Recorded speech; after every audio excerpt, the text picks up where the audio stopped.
Hello, I'm Wanda Curlee, and I've been in project management discipline for over 25 years. I am a member of PMI since 1993, and I have several credentials, including the most recent one of the Portfolio Management Professional, and our topic today will be portfolio management.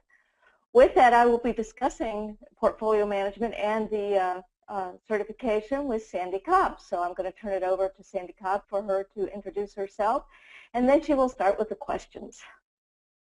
Yes, well, thank you very much, Wanda. My name is Sandy Cobb. I, too, have multiple credentials through PMI and have been in this business and sector for about 30 years as well.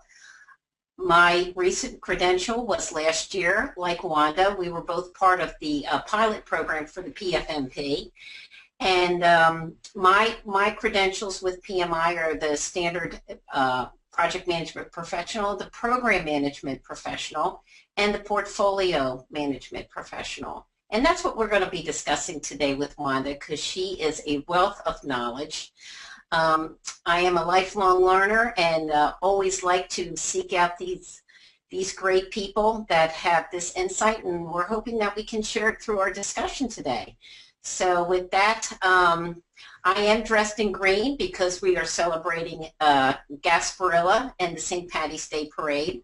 So I don't know if you all can see my lucky clover, but I'm already ready for the party that's commencing tonight. But that's not what we're here about. Heads up, or I would have worn green too, but I know. Well, being a girl from Philadelphia like me, we're okay. So that's all right. You can celebrate it on the actual day next week. There you go. But anyway, back to the topic and the interesting discussion that we're going to have at hand, which is portfolio management. And Wanda, truly, I am very impressed with your authorship and your experience over the years. You've provided me a lot of guidance, and that's how I got involved with the portfolio management pilot. But what can you talk to us a little bit about portfolio management? What are the origins of it, and how did it roll as an extension from the program and project management as we see it today at PMI?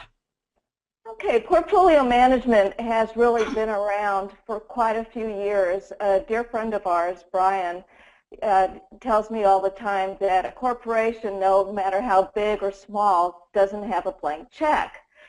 So with portfolio management, the CEO is looking at what projects and programs that he or she can fund for the year or 2 years, 3 years. So I think those of us who have been in project management for a long time and understand the strategic aspects of project management, the discipline, not project management, a project, understand that we can categorize programs and projects into either industries, either into size, whether it's at 10 million, 20 million, 30 million, and there's just an infinite different ways of doing it. So when the CEO says, I want to do X as my strategic goal, it is the portfolio manager that decides on, okay, how are we going to govern this? How are we going to measure it? How are we going to do all of this? So portfolio management is that discipline of taking everything that the CEO wants and then, how do I say this, and then taking it and translating it to the rest of the organization. But then at the same time, this portfolio manager has to be able to speak to the CEO on the strategic terms, has to speak to business unit heads, whoever is involved with this portfolio at their level, and then even go down to the tactical level. So a portfolio manager is a jack of all trades when it comes to communications. If they are not, then the portfolio probably will not do too well. Portfolio management in the eyes of PMI, the Project Management Institute, and they're the forerunners of taking something with portfolio management, is taking projects and programs that lead to the strategic initiative of a corporation, a company, an organization. Right. Right, and it's not the tactical aspect, it's only the strategic aspect, although the portfolio manager may come down to the tactical at some point. Sandy, do you have any insight that you want to add to this? Well, as you know, Wanda, I work down here at MacDill Air Force Base, and I do work in the military arena at a headquarters.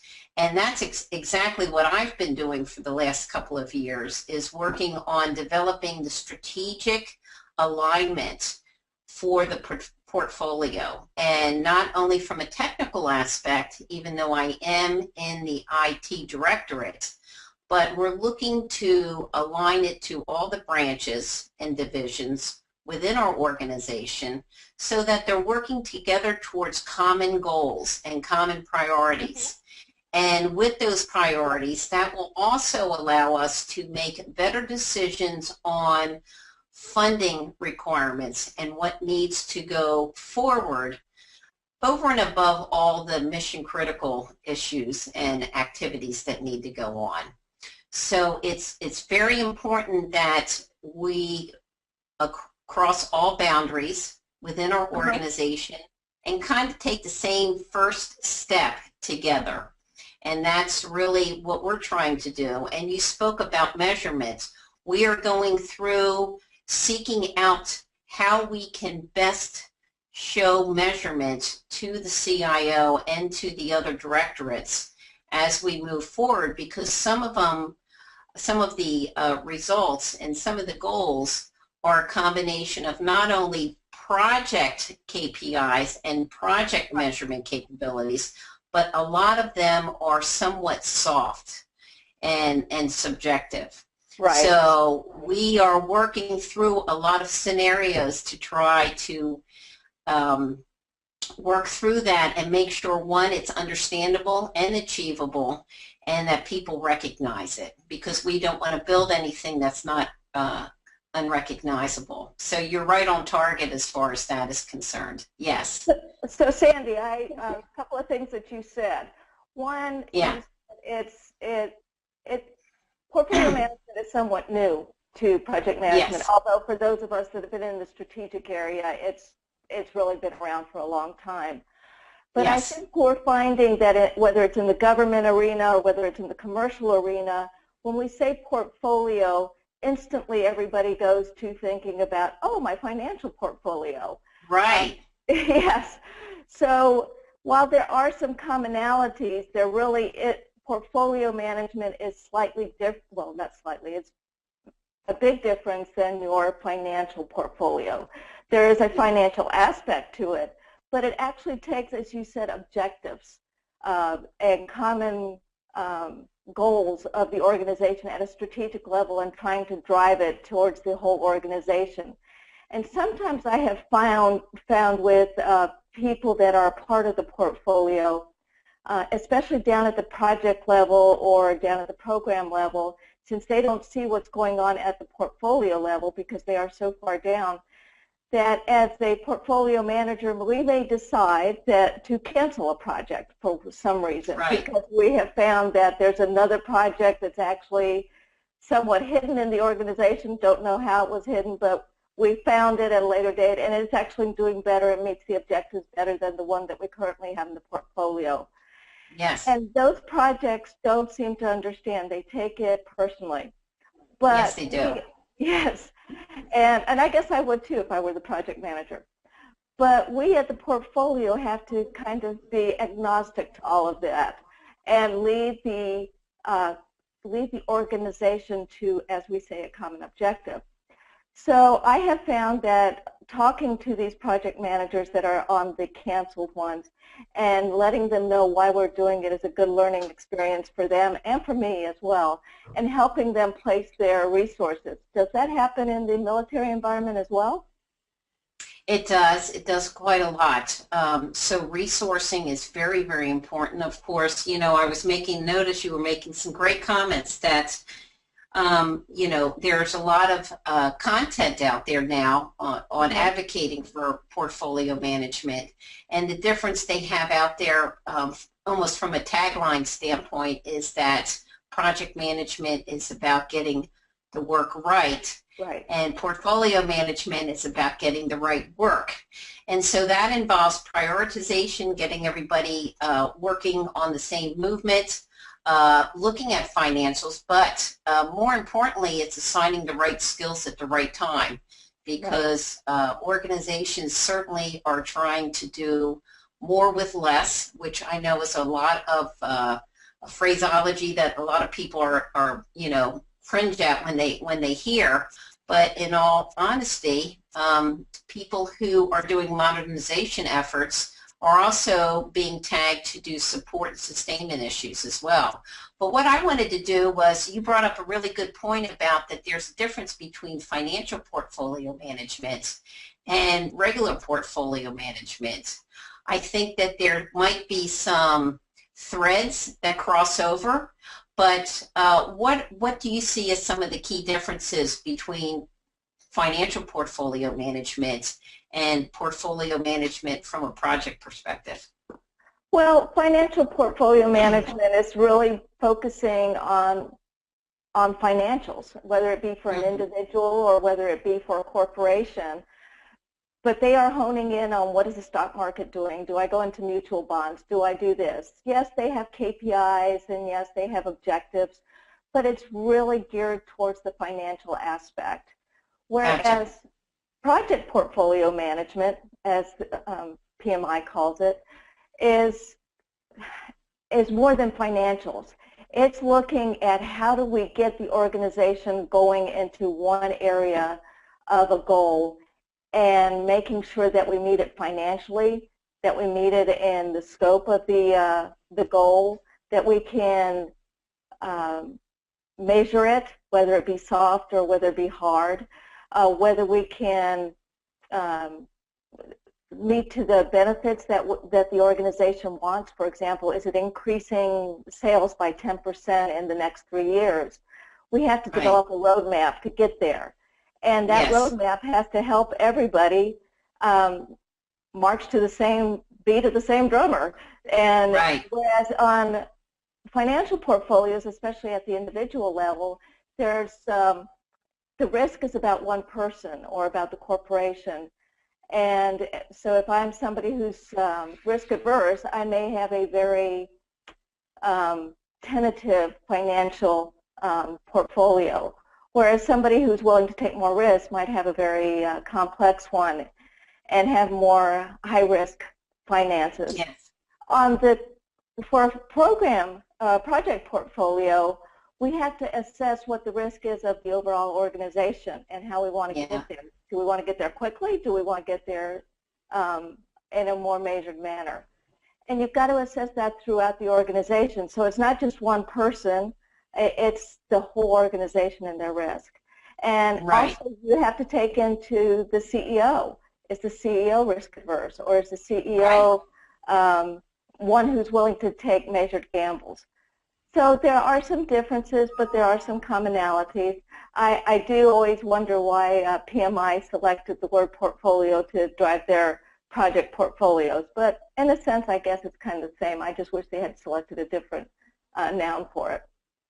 Yeah, well, you make very good points, and my excitement with the release of the portfolio management credential was to advocate and acknowledge the raw skill set that's needed and that is different than those of program and project managers.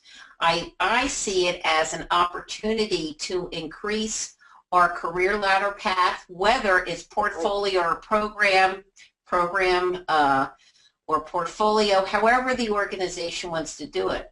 Most importantly, I'm advocating and supporting PMI and other organizations that say, yes, we as an organization need to have a single set of goals.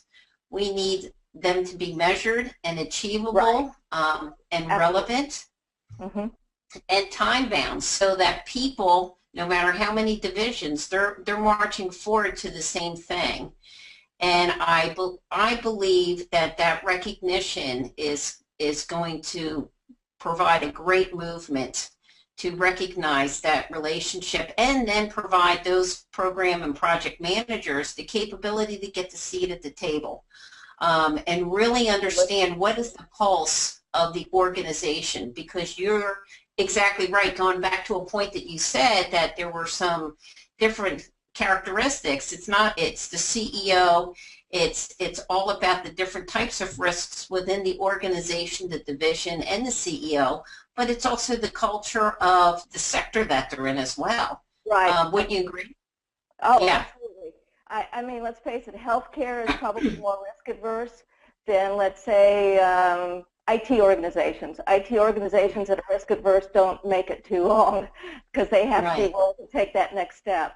Whereas healthcare, people are involved in their safety, so we don't want to create an X-ray machine that might fry somebody. So there's a lot that of would be bad. Yes, it would be. Yes, it would be. Wouldn't want that to happen, especially with me in it. Right, me too. So yes, you're absolutely right. Oil and gas might be one of those that's in between. They want to take some risk, but maybe not so much that they have a catastrophic global environmental issue. We've seen enough of those lately with the oil and gas. So yes, they take some risk, but maybe not as much as the IT industry. So going back to PMI and portfolio, I was actually glad when they acknowledged that that was needed. And I was asked to be on the core team to design the portfolio. Now, were you also on the standard? I'm sorry, did you actually work on the original standard that was out? Because I believe at this point in time we're on edition 3. Is that correct? Yes. No, I wasn't on the original one, but I did work a little bit on the 3rd edition.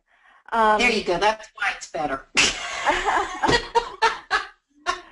So I was asked to be on the original team that put together the credential, and it was a team of about, I'm trying to remember, 5 or 6 of us, and we decided that at that time the portfolio would be a standalone, where it would show that you had the strategic background plus the business background, and it was kind of structured around the program management professional, in that there would be you would have the different areas. One was you would enter your resume just like you do with any credential.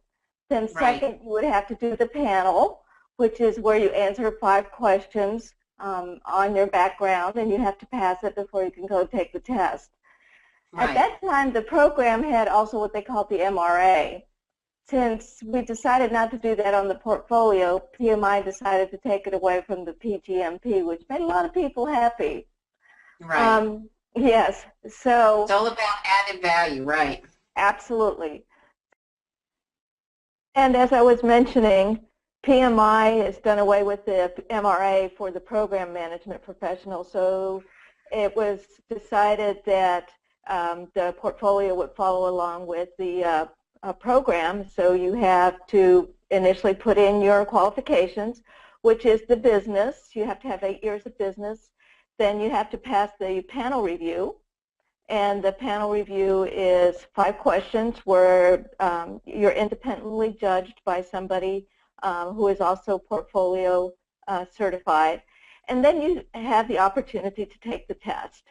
The test is mostly scenario-based, and it's not just memorizing the portfolio standard. If you try to do that, you will not pass. I can guarantee it. Sandy and I can attest that the questions are not easy to pass. So it is in its infancy, so you will find out that the questions will change as more and more questions are in the bank.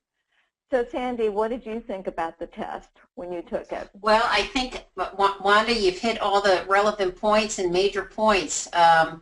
You know, what I've done is through my evolution of taking the different exams myself, I realized that it's a combination of art and science, which all of the PMI credentials or exams are based upon. But I would consider this one as I almost see this and the program management one at an executive level versus a Absolutely. subject matter expert. I mean, you Uh-huh. certainly need to understand um, the level of expertise, but it's very much associated with an art. And I mean that from the standpoint that, like you just stated, it's all scenario based. So you better, not to scare anybody off, but you better have a pretty clear understanding of what a portfolio manager does and have Absolutely. been in that, capability, certainly running a portfolio or running some very large programs and dealing directly with a portfolio manager. Um, I that's the interesting thing I see associated with the portfolio management credential is that it's really wanting to take on the almost an executive level understanding, Absolutely. whereas with the PMP or the CAPM, you're really wanting to show and validate that you have a clear understanding and have gained insight to the terminology, to the processes, to how information works. But Yes. at this point, you better have been in the business for some time, and I believe that the requirements as far as years of experience certainly apply at this point, and that's why they're hard to achieve at this point. One of the things that I thought was interesting is that with the program management credential, it supported your knowledge of project management, but you Mhm. needed to have project management experience that wasn't a crossover to, or program Right. management experience that wasn't a crossover. Whereas what is different here with the portfolio, it's completely separate. And what's your thoughts on that? Yeah, absolutely, and that was done on purpose. Our core team in PMI was hoping to get was those individuals that had been project managers possibly earlier in their lives, but had jumped out of the profession and decided to go in a more of a business perspective. Now there's Right, a credential for them to show that I understand what programs and projects. I don't need to know the tactical or um, the overarching part of program, but I know mm-hmm. how to measure them. I know how to speak the executive speak. I know how to bring them all in together in a coherent fashion, because we can't just lump projects and programs together into a portfolio and say, hey, this is a portfolio. It's got to be somebody who understands the industry, the business, the corporation, because as I mentioned previously, a portfolio can be based on industry, it can be based on the types of projects and programs, it can be based on the goal that the executive is wanting to achieve. So the portfolio manager puts that credence into it because he or she understands what is the driving factors and understands the business. Um, Right, Not to say that somebody who is and been IT all their lives and now are jumping into a healthcare portfolio couldn't put something into it, but they would have to rely more on people to help them to drive what the portfolio should be. A portfolio yeah, manager has all of the basic understanding, and it's understanding the business. It's not, as I mentioned before, understanding uh, projects and programs at a tactical level. The portfolio manager has to be able to have the soft skill of communication at the right, strategic level. So a portfolio manager needs to understand that I speak to a CEO or COO or CFO at a different level than I speak to a right, program manager, and I speak to a project manager differently than I speak to a program manager, and same thing with a functional manager. But they have to be able to do this on a dime. They also have to right, be able to structure presentations to the correct level. So if I'm right. presenting to the CFO, I'm not going to provide all the IT speak. I'm going to provide him financials. When I'm speaking to the IT head or a CTO, I'm not going to give them all the financials. I'm going to give them the geek speak. Right, gotcha. Well, I think you bring up a really good point because that's where I think a lot of organizations fail in the execution of strategic plans. They can come up with a great plan, relevant goals, but most of them fail during the execution because they do not, one, know how to transform those goals into measurable and achievable efforts, and then it's hard to also cascade or communicate not only that goal set downward to the team, but up and out to the rest of the organization, like you've mentioned at the beginning of this conversation. So I agree with you that that's, I believe that, PMI has put out an infographic that there was like 88%, of CEOs and companies saying that,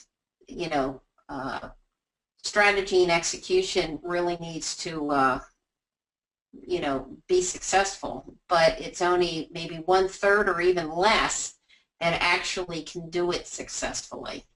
So it's very important and critical because as we've become a global society, we really need to be able to sell and adapt ourselves as quickly as possible to the changing market tides.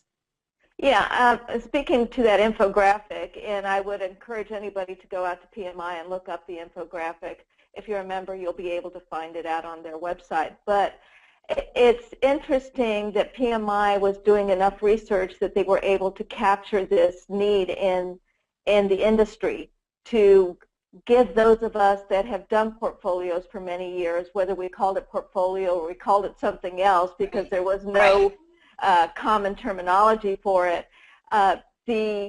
Now we have the certification to show that we are experts in this field. We understand it. We know how to do it. We know how to drive it. We can help the CEOs, the CTOs, whatever CXO, achieve the goals they want because we know how to communicate across the organization. We know how to do organizational change. We know how to bring in the correct projects and programs to drive the portfolio to achieve the common objectives and goals. And that is hard work. And sometimes it is hard work. And sometimes these things fail because it is such hard work and people don't want to be the bad guy. And let's face it, at times the portfolio manager is perceived as the bad guy because this portfolio manager canceled my project. And believe me, I've been on the side of the project manager where I've been canceled and I'm thinking, why would they cancel my project? I was doing so good, This makes us stronger, Wanda. Yes, lessons learned. There you go. Yes, lessons learned, right. So, and it's hard to do that, and not everybody can. And so I would encourage you, if you're thinking about going for the portfolio manager, can you make the hard decisions? Can you speak to the CEO and make the CEO understand? Because sometimes the CEO tells everybody this is what we're going to do, and then they're off to the next thing, and they just expect the organization to do it. Well, that's where the portfolio manager comes in, because the portfolio manager does it, whereas the CEO edicted, the portfolio manager does. And the infographic, I think, captures a lot of that. It shows the interesting dynamics such as how many women versus men, ages, how many have taken the credential in the various countries.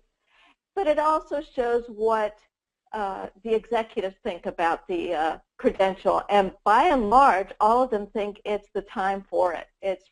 We are ready for it to take off.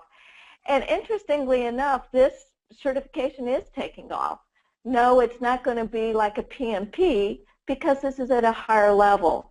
But if you are interested in the profession, if you are interested in making your career go, I suggest you get a mentor and you find out how to jump around in a business and getting the right opportunities so that you can eventually get the portfolio. And as Sandy mentioned before, you don't have to be an expert in PMP and PGMP. The portfolio management professional stands on its own. Yeah, I agree. I agree with everything that you said, Wanda. A couple of takeaways from your last series of comments is, it's all about communication. I mean, Yeah, that's where, um, you know, the numbers can help support you and justify you, but it really becomes a way to communicate. And like you said, you need to be able to change your hat on a dime to speak to the CEO, to speak to an external stakeholder, or talk absolutely. to a project management team. And it really takes, from my standpoint, you can be one of many, but it really does take the whole team to start understanding how we need to make the train start moving and be a singular train versus a whole bunch of different trains moving on different tracks. So it's really hard to say, you're doing some great stuff and we want you to keep on doing that. But feed us some goodness. Feed us, what is going on in your arena so we can start feathering it with other opportunities and initiatives that are going on. Absolutely. Of course, with portfolio management, it brings into consideration, things that are being looked at on the horizon because of a strategic measure. And so they need to look at that, um, you know, pre-work or those pre-efforts that are going on from assessment, however you want to Right. call it from an initiative standpoint. And I really believe it takes a series of good communicators that can speak across the organization and have the understanding and trust between everybody to go forward and say this is how we can move the baton forward or pass the baton from one stage to another. Right. The other thing is with you mentioned communication, and I believe it's 90% communication, but that's my personal standpoint because I'm with as you a on that change one. yeah, as a change person, especially in portfolio, we are trying to show them the constant value and show them the benefit of how things are working together. But going back to the certification, Uh-huh. I think one of the interesting things between the program management credential and the portfolio management credential is that of the narrative evaluation. That's what I call it anyway. Now, you Uh-huh. and I are both on the narrative evaluation board to do that, and I believe that that is one of the key reasons that should be considered, these two certificates, more of an executive level credential, because people need to be able to show how they're incorporating the value of the standard with what they're actually doing and do it within a briefing capability so that they can show impact and value. Do you have any thoughts on that from a narrative evaluation standpoint? Absolutely, absolutely. The reason we put this in was because, as you said, communication is so vital in these two certifications, especially in the portfolio. And communication isn't just talking, it's also writing. So you have Right, to be able to put in these narratives at a very high level what you did and also demonstrate that you understand how to do it. So you're telling right, a story, and several folks that yes, answer these narratives don't tell us a story. They regurgitate uh, what's in the standard versus right, telling us what was on their program or on their portfolio. So if you're going for either of these certifications, I highly, highly recommend that you tell us a story. Tell us how it impacted your program or your portfolio. That is what we're looking for. We know that you can regurgitate the portfolio, the standard or the program right, standard. We all can do that right, if we have to. But tell right. us how you implemented it on your portfolio and on your program. Right. An example is a great idea. A series of examples. Really, Absolutely. the key word there is, like you said, tell us the story and how it impacted and what was the outcome associated with the efforts that you did as a portfolio manager associated with one of the 5 questions.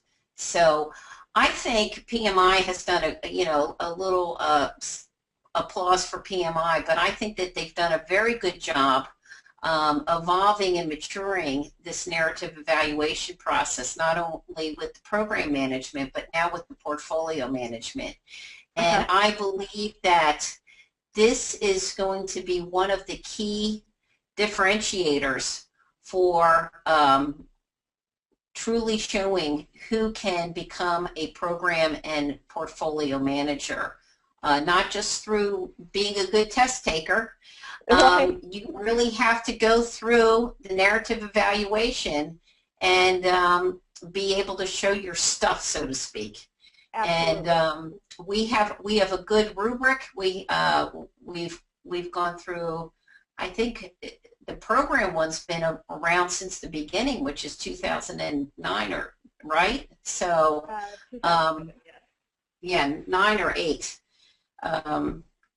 But I believe that is one of the best things that PMI has done is the narrative evaluation for these executive level credentials. It does prepare and validate your communication skills, at least on a verbal standpoint, and that you're aware organizationally about what's going on.